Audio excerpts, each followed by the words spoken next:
欢迎收看《新闻大白话》，我是主持人翟轩，马上欢迎一下这个阶段加入我们讨论来宾，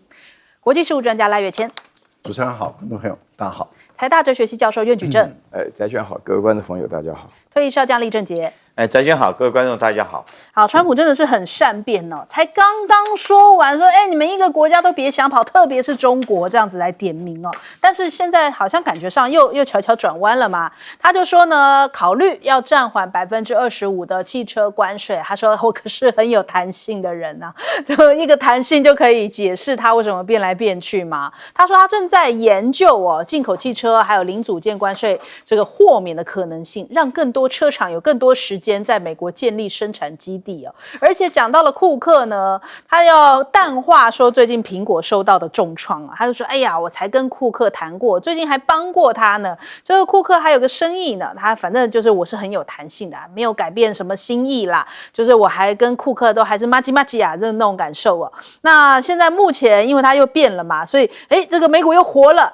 就是美股一下活一下死，一下活一下死，就看他心情哦。所以现在科技股又领涨啦，那美股的道琼升这个涨幅大概300多点，那但是呢还是就是持续在震荡，观望的气氛仍旧是非常浓厚，因为谁知道它会不会明天又变了，135是一个样，246又变成豁免了。那再来看到了白宫的经济顾问讲，就好像自己要打气，就说很棒，就是现在的感觉太棒了，不会经济衰退哦，因为美国有收到很棒的关税协议，不知道是不是来自台湾啊，因为我们先去谈了。那他就讲说已经收到超过10个国家非常棒了不起的这种关税协议提案了，而且呢，美国今年的经济100%不会步入衰退哦。那最近的就业报告非常非常好哦，所以他们现在这个就自我感觉相当的良好啊。但是呢，中国大陆啊倒不是这种感觉了，因为美国他们自己给自己打气了，但是中国大陆就摆明了我跟你不玩，我虽然你杠我奉陪到底哦，但是呢，以后我们就自己搞自己的啦。对于你美国呢一直在渲染中国威胁，外交部就反问了他6个问题，我们来听一下。美方有关人士的言论充满了意识形态偏见和冷战思维，是彻头彻尾的谎言和谬论。是谁将拉美和加勒比视为后院，大搞新门罗主义？是谁对拉美和加勒比国家的内政指手画脚？是谁高举关税的大棒，胁迫拉美和加勒比国家？是谁在全球大搞监听监控？是谁军事基地遍布西半球？是谁放任轻小武器和弹药流入拉美的和平区？对，而且现在美国的政策反复在修改啊。林健就讲说，这事实已经证明了，你这个关税战、贸易战是没有赢家，保护主义没有出路，而且美国滥施关税是损人害己的状况。而且央视的公众号玉渊谈天也在讲中方对美方的无理挑衅表示奉陪到底实施坚决反对。目前美国输华的商品实际上已经不具备参与中国市场竞争的条件了，这一切的责任都是要由美国政府来承担的呀。而且呢，中方不予理会，不是不反制更不是示弱，而是对于美方关税讹诈的洞察以及藐视。如果美方真的想要对话的话，请拿出诚意来。所以纽时就在讲其实呢，这个中美胆小鬼博弈，看起来习近平更具底气那拥有绝对权力的习近平展现出这个全国人民吃苦耐劳迎战的态度，那川普则是只能显示出他仍有就是自己的底线相较两人看起来这个习近平底气更足那再来我们看到了这个大陆的稀土的反击，其实也是让美国真的痛了因为呢这个纽时就讲，大陆停止这些商品的出口，其实对于自己的经济影响几乎微乎其微，但是对于美国好几个产业比方说像是汽车制造业、航天航空制造业，还有半导体、军事承包这4大产业简直是受到重创那这个经济学人甚至在讲，大陆其实可以伤害美国的武器这个就是稀土才刚拿出手，但是还恐怕不止如此哦。大陆呢严格管控这些重稀土金属的，不可替代性极高，这也是人工智慧晶片甚至是核磁共振一些造影机啊、雷射啊、光纤电缆的一些关键原料。所以美国的产业就在喊痛啦，就在讲说啊，请中方收回成命哦。他们就感叹呐，就说中方的反击非常精准，真的是直插美国的军工心脏。那就连马斯克也要出来讲几句话，他就讲呢，他说大陆禁止这个稀土出口其实没有意义，这是错误的呀。你们只是说呢，拥有其他国家缺乏的提炼的这样的重工业，那这就很关键了呀。就是因为你们自己就算有，你要提炼也不是那么的容易哦。所以美国想要做6代机，恐怕也会受到影响。那专家就讲说，那也没办法，因为这是你们要自食恶果了。你们先要这样子打关税战，那中国大陆的反击势必不会这个下手太轻哦。那我们首先来请教一下赖老师，马斯克如果没有稀土，看看你的电动车还能不能跑啊？它的发动机全部都要用电池，而且要用重稀土的电池，它才有办法启动。没有这个启动器，没有这个发动机，它基本上是跑不了的啊。汽车是如此，无人机也是如此，甚至机器人也是如此。你只要看到所有东西，你要啪一下要发动的，它全部都要用到重稀土的磁铁。没有这个东西，电脑也不用跑了，什么东西都不用跑了。我就觉得，马斯克你讲话对，全世界到处都有稀土，我们台湾也有啊。只是因为它太稀了，它稀密度土太稀的，太稀没有开采价值啊，而且也无法开采啊，因为你要提炼它，不知道花多少钱。所以，我们真正严格意义上讲的稀土，通常都是说它密度比较高，浓度比较高，然后从这个地方开采起来了以后，它的提炼，所以它的关键是在提炼的设备跟提炼的技术。这个部分对不起啊，刚好中国大陆掌握有全世界最高的这个机器设备，也就是说，你没有中国的机器设备，你还做不出来。第二个就是中国大陆掌有这个专利权的智慧财产，全部在中国手中。那这些物理学或者化学的东西，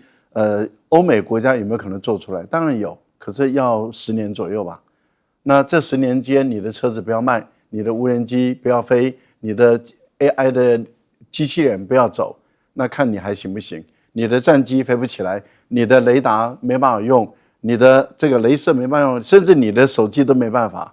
坦白讲，如果大陆真的把所有的稀土都管制的话，那你欧美的国家都不要活了。这是目前来讲，就是民生工业这个部分还开放给你，只管制到军事跟国家安全两用的这些。我个人是认为，马斯克不要讲这种没有尝试的话，你自己更清楚知道，你没有稀土，你的特斯拉也是没有价值的，也没有用，这是很简单的一个道理啊！不要说想要再讨这个川普的欢心，就去讲那些跟事实不合的话。我们回过头来看一下这个川普他把汽车税又悄悄的准备要解了，最主要是欧洲，因为汽车税解不解跟中国大陆的关系没有那么重，但是对于日本、韩国、加拿大、墨西哥，特别是对欧洲影响就很大了。而欧盟他已经说，也就是汽车关税不解开，它的报复行动是一定要走的。那目前欧盟的代表团也准备要到美国去了，要开始进入谈判。本来是说14号了啊，那现在还不晓得他们谈出来的结果怎么样。但是对欧盟来说，如果你汽车关税没解开，也就是没有取消，欧盟是一定要反击。那欧盟一旦反击，你川普之前又说你们谁都不可以对我反击，可是当欧盟一旦反击的时候，你反不反击？可是如果欧盟没有反击，欧盟变成全世界的大笑话。因为之前冯德莱恩说你的高关税我们一定要反击。对，那现在欧盟的委员会也已经开会投票通过了，只有匈牙利一个国家反对，26个国家连西班牙跟意大利都转变态度了，都支持要反击。那这已经是一个欧盟的一个共同决议。那如果说今天你川普不赶快自己解掉这个汽车关税，欧盟一定会施予你反击的关税。欧盟一旦施予你反击关税，你川普如果没有再反击，你川普就变成大笑话，美国的大笑话。全世界的大笑话。那纷纷有很多国家都知道说，哦，原来你是在开玩笑的，每个国家都跳起来敢跟你反击了。那原本不敢跟你反击的国家，说不定都跑出来反击。所以川普自己先把关税拿走，丢脸嘛，怂包，不要怂成这个样子。最后我再讲财政部，美国的财政部不要说谎了。你之前不是说已经75个国家在排队提方案了吗？对，现在怎么只剩下10个国家呀？啊，那是不是有很多国家那个就在观望啊？那问题就在于谁跑到抢头香的，那不是一个大猪头吗？抢头香就是把家里的口袋的钱送上去，跪在那边献家里土地、献家里金银财宝、献贡品的那个人，他不是变成大猪头吗？到底谁是那个大猪头啊？站出来讲一讲吧。好，来问一下苑老师。我明天要上课，上的是伦理学啊，伦理学就是教人呢做好坏、善恶的判断的。我真的这几天我就会发觉啊，我上课的材料都不用准备了，就讲川普这个恶的反例就行了。川普本来的话呢，我们觉得他是3日一变，然后2日一变，现在快变成1日3变了。我觉得国际关系虽然是讲现实主义啊，但是里面有2个原则，必须要谨慎、谨慎再谨慎的，谦卑、谦卑再谦卑。你刚刚所讲的那一切啊，刚好就是川普的相反的结果。我就在想啊，是什么样的制度啊，会选出川普这样的心理？他有个什么毛病，你知道吗？以前我们叫做亚斯伯格症啊，后来我们觉得说他有可能自闭啊，就他完全没有办法感受到别人对他的感觉。他没有办法感受到，他就出现这种情况啊。这里面的话呢，真正讲起来的问题，他一个人搞的，而且我觉得他这个个性当中的话呢，是一定要求胜，一定要听到别人对他说好话。所以我觉得他今天讲这种话的话呢，变来变去的话呢，情况是极有可能是非常容易中人家的圈套。美国现在这个总统的话呢，任何事情你只要触动他、怒犯他。我举2个例子，大家就知道了。首先，第一个的话呢，日本原来不是也是讲好，就是那种刚刚我们赖老师讲的75国当中嘛，愿意认怂的。现在石破茂讲话也硬起来了啊？为什么呢？因为感觉到说有中国做范例以后，并没有怎么吃亏啊。然后第二件事情的话呢，整个欧盟的态度的话，现在也是不一样了。加拿大是已经老早就已经说过要跟美国分道扬镳，那个 Mark Carney 他本身讲的是非常直接的。所以在这种情况之下的话，你要了解一件非常重要的事情。就是说，我觉得美国这个政治制度是有问题的。但是选出川普这样子一个在小学就会打老师的人，这个情况是非常特别的。好，我们来请教一下将军。我想说，我们军事上有一句话叫做，在战略上面，如果说以不一定获得之利，然后想要抵消掉一定获得之害，是战略上最大的错误。那我们看这个中美这次贸易战，川普就犯了这个很严重的错误。我先用军事很简单的道理来跟你讲。譬如说是我们要夺取一个重要的一个军事要地，那我们作战胜利的几率来讲，如果概算只有一半的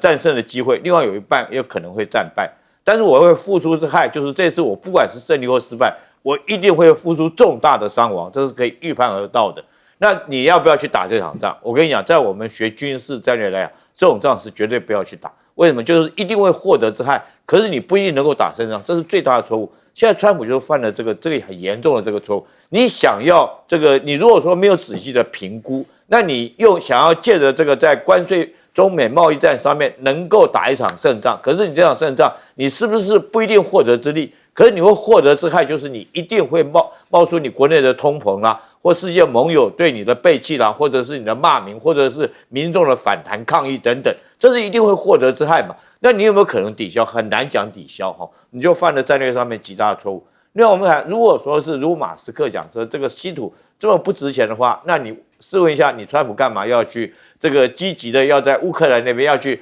叫人家签订一个协议，把这个稀土让给你？那你又要去格陵兰去挖人家稀土，你的目的是什么？昨天还传出一个更好笑的，说美国现在有一个新的科学方法，你中国不卖我稀土，我到太平洋去挖。哦，这个当然理论上面在海底深1500公尺到3500公尺，也就是涌泉喷出来那个地方啊，有可能是有稀土矿产。可是第一个就是你船要到那边下去，你要这个成本你看要多高？去刮完后把那个土带回来再提炼。第二个，你成本那么高的话，你有没有可能抵消掉？对不对？好，你的成本。第三个，你绕不过中国，因为现在难的就像赖老师所讲的嘛。这个中国提炼稀土，它不是说它会提炼有这个技术，而是它有这个专利啊！你到最后还是绕不出去嘛。那现在来讲，重稀土，稀土分为轻、中、重3种哈，它是按照原子序的比例来的，原子序比较小的叫轻稀土。那这是中国对它管制的，总共有7项，叫中重稀土。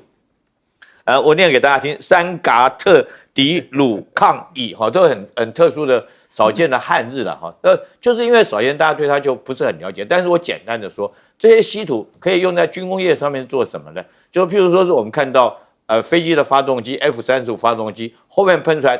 它加力器打开的时候，你看后面喷出那个火焰，所以我们叫马赫环嘛，就速度要飞到1马赫以上，那温度那个都到1-2000度以上那你那个叶片就是要用这种稀土的合金去做嘛。第二个，我们讲飞弹好了，那个飞弹飞出去以后，飞1-2000公里，它凭什么能够打中目标？就是里面它有一个很精准的陀螺仪，它能够导引，就像我们开车这个会自动导航那种，你到隧道里面它也可以自动给你导航，那也是要中重稀土才做出来。那我们讲隐身战机好了，隐身战机上面那层涂料就是要用乙这种元素，它喷在上面才可以吸收雷达波才可以达到隐身战机。那美国现在这个我相信2家公司都很这个痛苦。为什么？你不要讲说 F-47得标的波音公司来讲，它 F-47它现在可以说是根本就不可能，你没有这个稀土，你根本就不可能做出来。我刚刚讲的就是很关键的军工业很重要一个元素。那另外来讲，我跟你讲，其实这个是未来波音还是个小问题，更严重的是现在洛马公司，你知道，因为它的 F-35收了人家很多的订单。上千架飞机的订单，如果这时候没有这些稀土，现在已经管制，已经不运到美国去了。那你这个没有，你这个洛马公司没有这个中重稀土，你根本造不出这个 F-35，那你是不是就会有违约的问题？所以我觉得这个中重稀土管制，那真的是像是狙击步枪，一枪打中这个川普的心脏一样，你就一枪毙命。所以说，对美国来讲，你真的是不一定获得之利，想要抵消一定的害，我觉得你是犯了战略上极大的错误。好，我们先休息一下，广告之后马上回来。我们来看一下昨天这个看到中国国家主席习近平去到了东协，那首先是抵达了越南川普好介意他就说你们是要来研究怎么样搞垮美国吗？然后但是呢又说我不责怪他们了，就自己又要气，然后又要谅解，就又开始独角戏了。可是人家这个出访行程早不就安排了吗？你现在还在那边讲说你是不是针对我而来那我们看到了现在目前这个中国大陆跟越南他们其实有提到了6点，也就是这些举措呢是反对单边霸凌还签了45份的合作文件，那包含了像是人工智能以及这种海关检验检疫农产品交易以及这个文化体育民生这些领域就有更多的合作呀。那还有这个我们看这个越南呢也同意使用中国的贷款，那接下来要来盖新的铁路了，所以看起来这个双方的这个铁路一旦建成的话，这个供应链往来，甚至说这个市场上面的这个通行更加的方便了。越南也不用那么担心，就是现在目前面对到这么高额的关税还感觉中国老大哥就给你靠那种感觉安全感拉满那我们看到了中越铁路现在他们的轨距就是说100多年前造的这个滇越铁路其实轨距是1000毫米也被称作这个米轨铁路，铁路的时速只有30公里那足以见得当时呢这个中越两边的往来已经蛮便捷的。不过呢现在的轨距已经是1435毫米的这个准轨铁路那所以接下来等于说对云南对于越南的开放大门会越开越大，两边的往来可以越来越多。那另外再看看这个马来西亚现在是高规格要来迎接了。他们甚至还开始播放起央视的一些节目来迎接习近平的是红旗车同样也是非常高的规格。那这个其实已经是习近平事隔12年再次访问马来西亚，也对于这个两国的交流有非常重要的一个新的意义。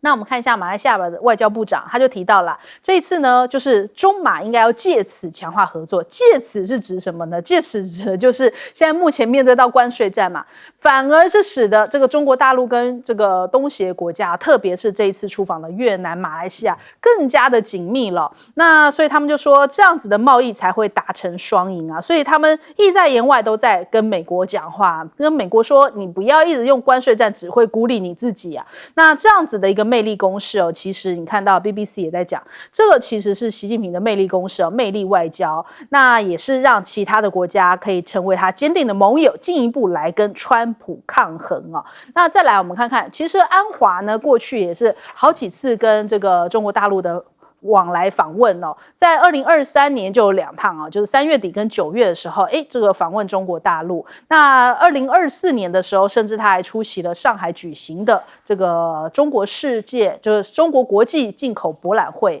所以看起来现在这个双方的这个交流啊，已经奠定非常好的基础，现在再更上一层楼。那习近平现在其实也是紧拉着东协盟友啊，不甩川普嘛，我赶快把所有大家愿意一起在经济上面往前跨步的一些伙伴们，大家一起往前走。你川普总是在那边乱啊，还一直想要等习近平的电话，恐怕是等不着了呀。那你不要说你看到这个美国的防长啊，到底对于东协有没有概念呢？被一问，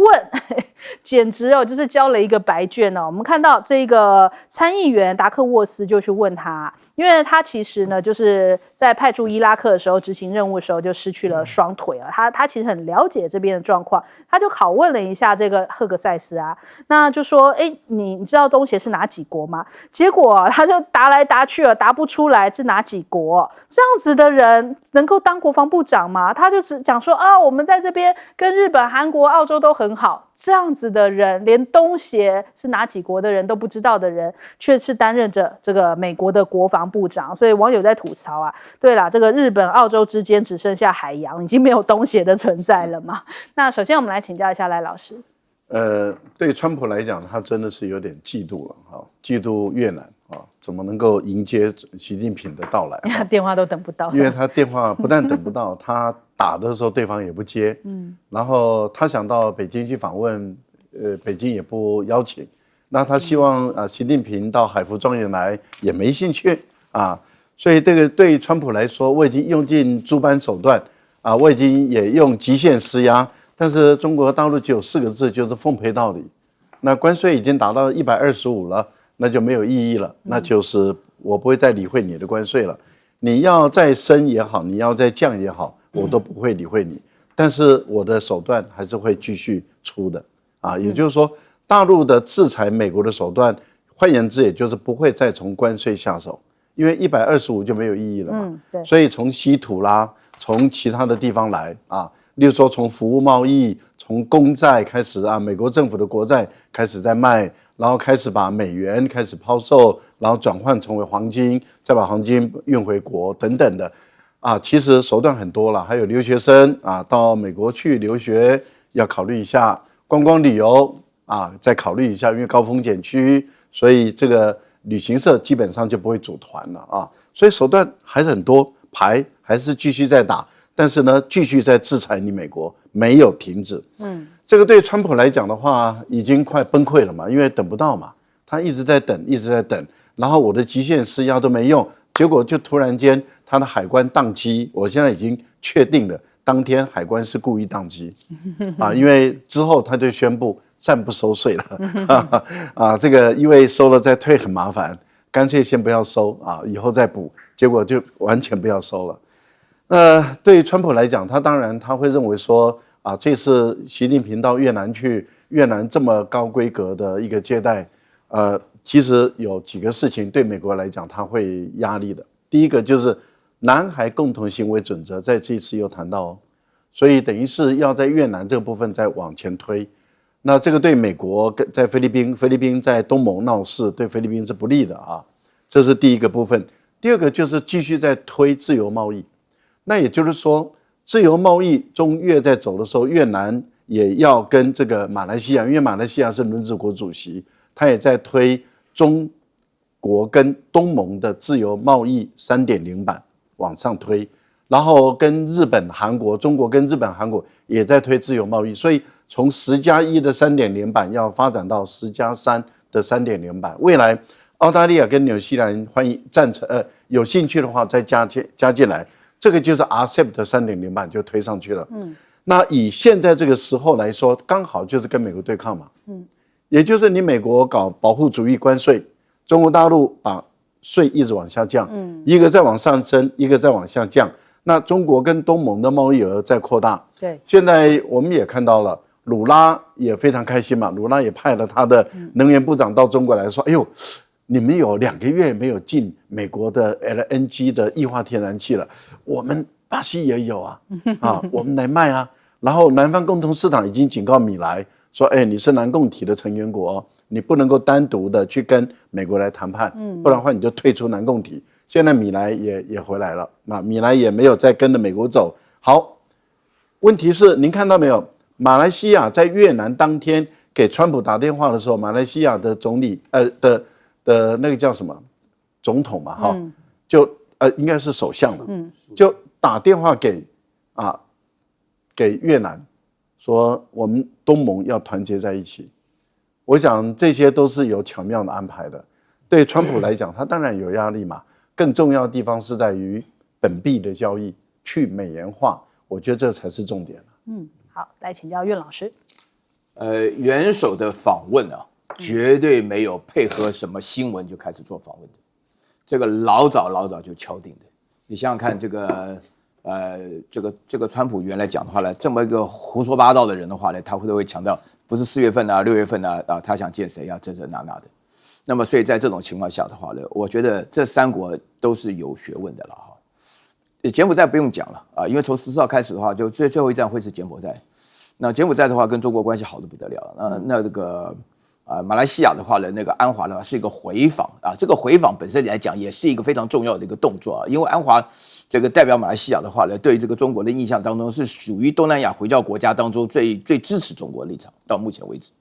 另外的话呢，东南亚国家当中的话呢，他们的贸易上来讲的数额是对中国是最大的，大家记清楚啊，最大的是东南亚国家，不是美国啊。所以美国本身在中国占的比例并不特别高，因为8年下来的话呢，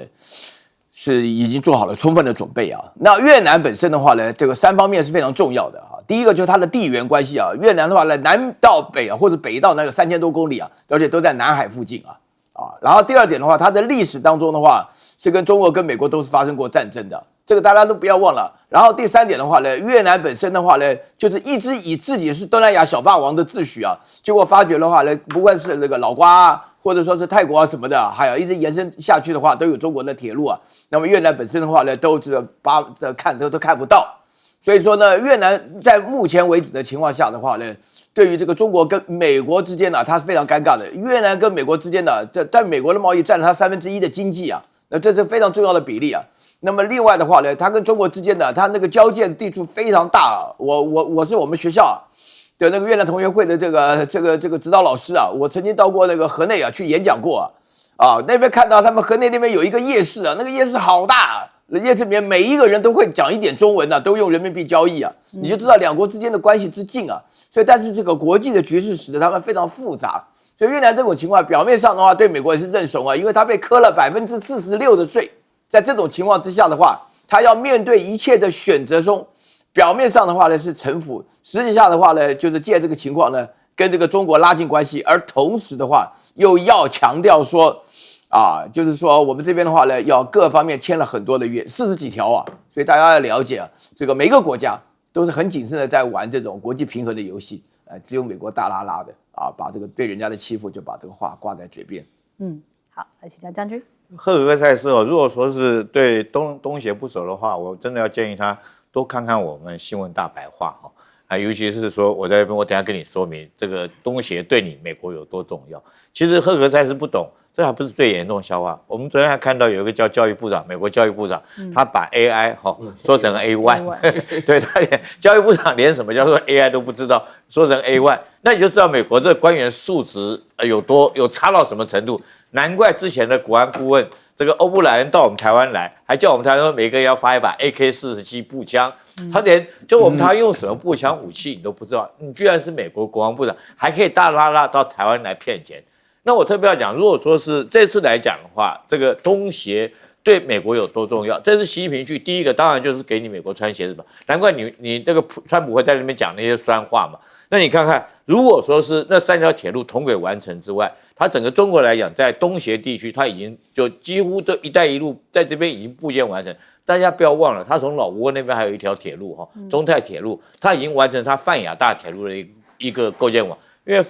越南以前是法国的殖民地，所以他用了轨距啊，不是标准轨。那现在统一这种轨距之后，也就是中国的这种火车可以从北京一直开到河内，那都开到胡志明市，那都没有问题。那另外来讲的话，这个越南还有一个很重要的军事要港，叫做金兰湾哈。这以前是苏联租借的这个港口，在这个金兰湾。金兰湾有多重要呢？你控制港口，几乎就是控制整个南海重要的要域。那越南也知道，他采取阻止外交，他也不把这金兰湾再租给美国或租给中国啊。他说我欢迎你们来停靠，但是你们不要在这边这个给我搞成基地哈。那来讲东协这边，菲律宾来讲还有一个很重要，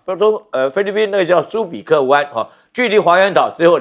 不到200公里，只有100多公里。这个老共如果在这边摆一门这个箱型火炮来讲的话，就可以轰到你的苏比克湾。苏比克湾再往前面一点就是马尼拉，菲律宾的首都。那你美国你现在要在这边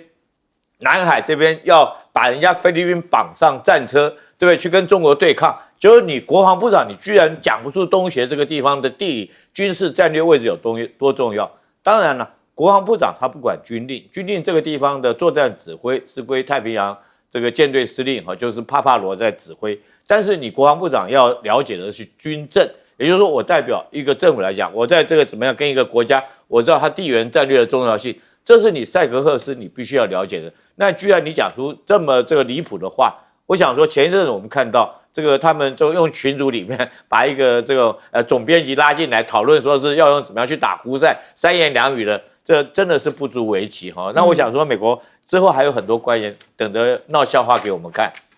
好，我们先休息一下，广州马上回来。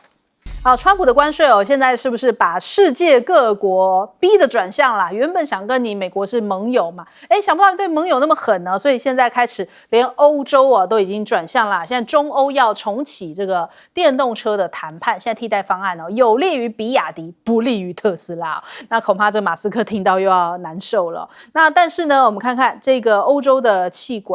就是企业高管他们就在讲说这个现在考虑要跟俄罗斯来买天然气啦。这曾几何时啊，竟然转向俄罗斯啊！俄乌战争的时候，他们不是都转去买美国的天然气吗？现在逼得他们这些欧洲的企业开始警惕美国，所以转向了要跟俄罗斯来购买，觉得相对于比较稳定啊。那他们还有讲说这个澳洲这一回也是赚到了转单潮因为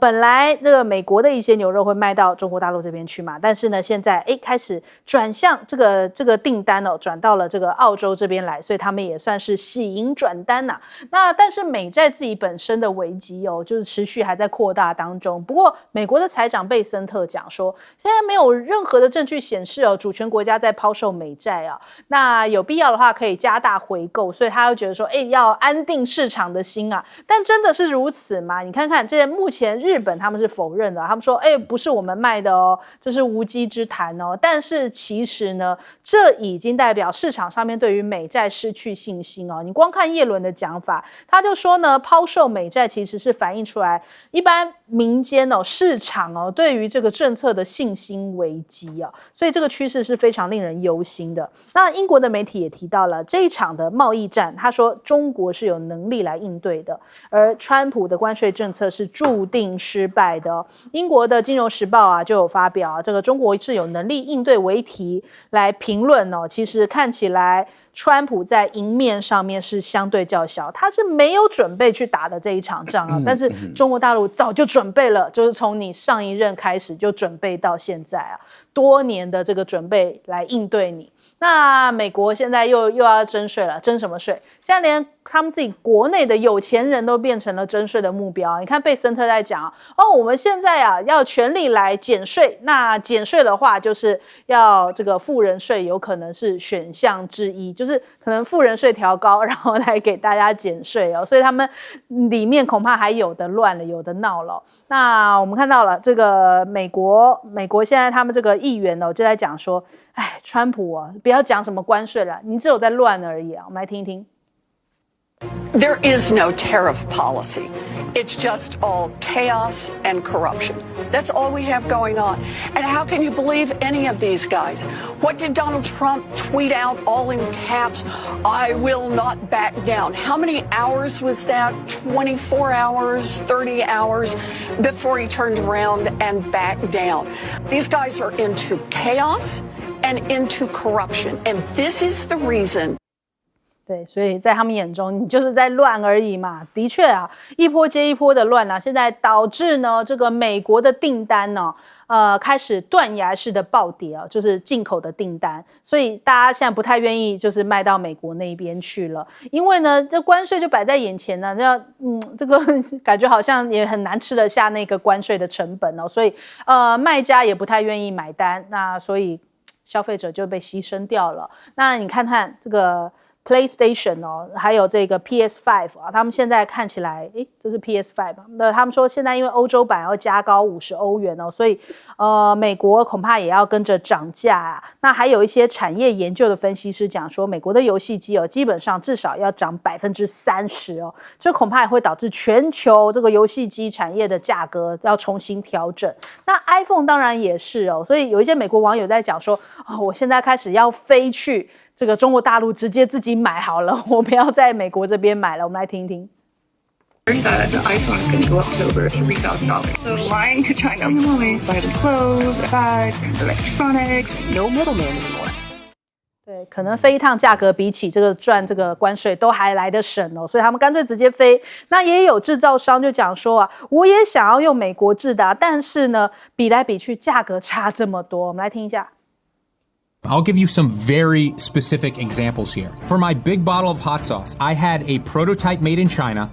and then I went to a factory in the United States that specializes in this sort of thing. And I said, how much would it cost to make this exact box? It was 800% more. 800% more. But you can probably see why a 50% or even a 200 or 300% tariff would still not make me or almost any other business move to American manufacturing for these sort of products because it still doesn't make sense financially. 对，就算加上关税，都比在美国生产来的便宜哦。这就是其实美国一些这种中小企业的一个声音啊。那还有现在开始，美国的货架已经出现了这个越来越多这个清空的这种货架，就是因为很多产品已经暂停输往美国，所以消费者有钱恐怕也买不到。首先，我们来请教一下赖老师。其实我觉得美国目前他们社会反映出来的讯息都很真切，也就是说。由于川普的关税一下课那么高，一下又取消，然后一下又取消一部分，一下又增加一部分，然后我们就看到那些进口商就要求那些出口商说，你要跟我一起来分担，这个关税的压力，你要把你的产品的价格往下降，什么等等的。好，那假设我因为你的压力，我也把产品价格往下降，结果一出去以后到你那边的时候，就是又不课了，那你这个钱要还给我还是不要还？这个都有太多的变数。对，另外还有我们所看到的就是我的产品出去了，结果呢，你川普突然间宣布课关税，可是他在海上跑了。那理论上讲，就是按照中国大陆的规定，是你已经出关的，我就不会再课你关税了。但是问题就在川普不是哦，进关的就要给关税，所以美国的进口商就哇哇叫嘛，就是说你怎么可以这样做？那这样的话，他就喊停订单，像我们台湾很多做水龙头的就被美国的进口商说，先暂时不要生产。那你暂时不要生产，那我帮你准备的料，我本来就是预计每一年都有这样的一个稳定的供货，我现在变成我这个料件怎么办？我已经花钱买了，然后我的已经做出来了。对不起啊，那你美国再给我下订单，我怀疑我不干了，我干脆转别的订单。这样的一个折腾了以后，事实上确实有很多的厂商干脆放弃美国的市场，开始寻找别的国家的市场，而不是世界那么大，并不是就美国这么一个国家的市场。另外我觉得目前来讲，小红书它有一些讯息在美国流传，而且这流传的速度是蛮大的。他是这样说的，他们去访问了很多的这些，而且有些是这些原来代工厂他们自己流出来的，就是说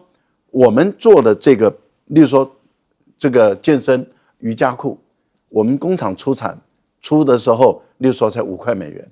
到了你的美国的时候，可能要300块美元啊，或者是要200块美元。那因此呢，你如果到我们这边来买，那就便宜很多了。那我们现在看到，在美国，他们现在已经开始有人就开始计算了，说那中国大陆又突然间宣布，也就是北上广深等有6个省，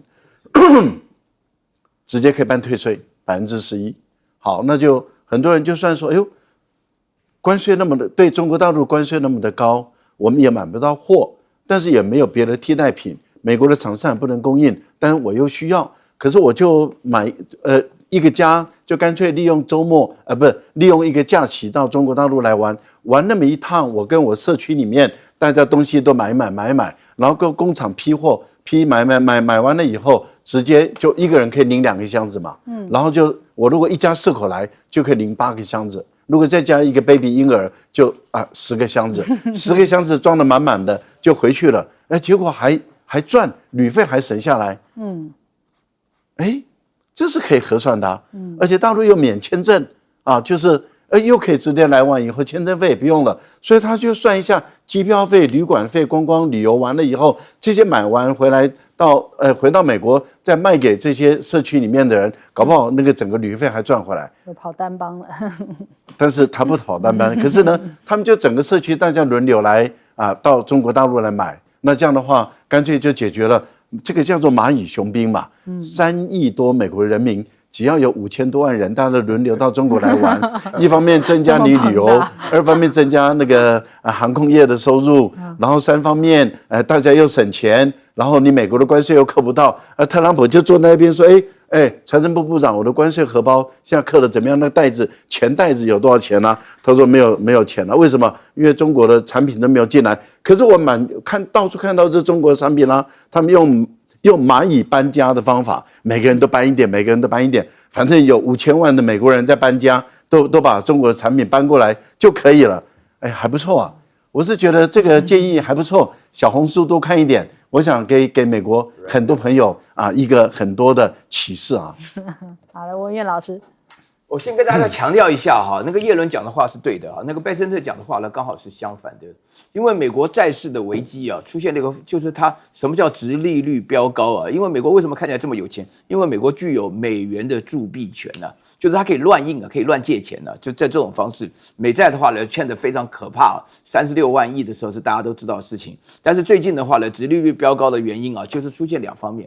第一个，叶伦讲得很对这是一个趋势，这正好就是市场的机制。市场的机制就是透过这种趋势来讲，因为说市场里面就讲求了供给跟需求，所以大家可以了解到美国的债就是没人要。然后第二点的话呢，大家一定要注意一件事情，就是美债的话呢，买主是没有实名制的，所以只能够猜就是说大家都知道中国日本英国这些都是甚至包含台湾的话呢，就是外汇存底高的买美债的可能也不低，但是没有人知道到底是谁买的谁卖的，这是一个自由的市场。但这个市场里面展现出来的唯一的结果，就是你的殖利率上涨或是下跌，就能够判断有没有人要这个美债。因为美债的话呢，一直不断的是像那个庞氏骗局一样这个拆东墙补西墙，所以造成这个结果。那么所以导致于说，叶伦讲的是一个非常令人担忧的事情，这个大家讲的非常多。可是的话呢，美国自己的话也非常担忧，因为这个美债的关系，所以说这个川普才会前几天讲突然又不争了，然后听到这个习大大跑到了这个越南去，又突然要争了，就这反复不上。然后第二件事情，我觉得非常非常严重的事情，这 Financial Times 的话呢，很少说中国好话，但是说中国这次一定会赢的话呢，的最主要原因的话呢，就是我们常常会讲一个团结的中国大陆面对一个分裂的美国。美国有3方面的分裂，美国第一个，它内阁里面就有那个马斯克跟那个纳瓦罗之间的这个对抗包含贝森特什么的。然后他自己呢，美国人民呢到处都有上千件的反对这个川普的这种抗议示威。还有最严重，刚刚那个沃伦讲的，就是沃伦讲的话，其实说良心话，民主党讲的话呢是少数是非常具有远见的，就是说川普根本就没有政策，他根本就没有关税政策，他有的只是会极限施压，然后他表现出来的态度啊，只会说是用很难听的话来讲所有对他臣服的人，就说他表现出来的美国这个精神跟我们平常认识的美国都完全不一样。那在这种情况之下，大家可以知道一件非常明显的事情，就是说一个分裂的美国它能够撑多久？当然我不像沃伦讲的那么明白，说是最多撑30个小时，但是我知道30个小时川普就会变一次。川普能够有变的机会，是因为很多人除了中国大陆以外，对于美国还抱有这么一点点的希望。比如说叫欧洲人完全放弃美国很困难啊！我跟我同事在聊的时候，他们都会觉得说，目前到这手足无措，也不晓得该跟谁的时候。但是大家要了解一件事情，中国本身开了第一枪，这一枪的话呢，马上有加拿大跟的，加拿大非常非常严重。我马卡内讲说，跟美国之间都不要共享任何军事，而且我觉得他讲的一句话非常有道理啊，就是说如果美国不要当这个领袖的话呢，我们加拿大人愿意啊。就在这种情况之下，我觉得欧洲啊、东南亚啊、拉丁美洲啊这些国家的话呢，都会陆陆续续朝这方向来讲。所以我觉得团结的中国大陆面对一个分裂的美国，这个结果是可以预期的。好，请教将军。我觉得美国现在来讲最危险是美债的问题，就是我们现在中间这个讲的美债的危机。这个其实股市川普根本不在意，为什么呢？因为美国买股票的人只有一半的人数，50%有在买股票，只有有钱人买股票了，一般的中下老百姓没有钱买股票。这50%里面，大概只有12%的人掌握了80%的股票，另外38%只是小玩一下，只掌握20%的股票。所以股市的涨跌其实我说川普其实根本不在乎，他在乎的是这个债市，你知道债市就非常可怕。但是为什么现在到底大家都在猜到底是谁在抛美债又说中国又说日本，其实日本不敢抛了，政府绝对不敢抛了，他抛了不是就得罪了美国大哥吗？得罪川普，我觉得这个时候他不敢抛。那到底谁在抛？我跟你讲日本大妈在抛。为什么？日本大妈那时候这个美元对日元还有150几的时候，他去无息跟日本政府借了很多的美元来，然后拿了这些美元。拿了这些日元，去跟银行借日元去换了美元，然后拿这些美元去买美债，然后美债那时候大概好歹有个2%、3%的利息嘛，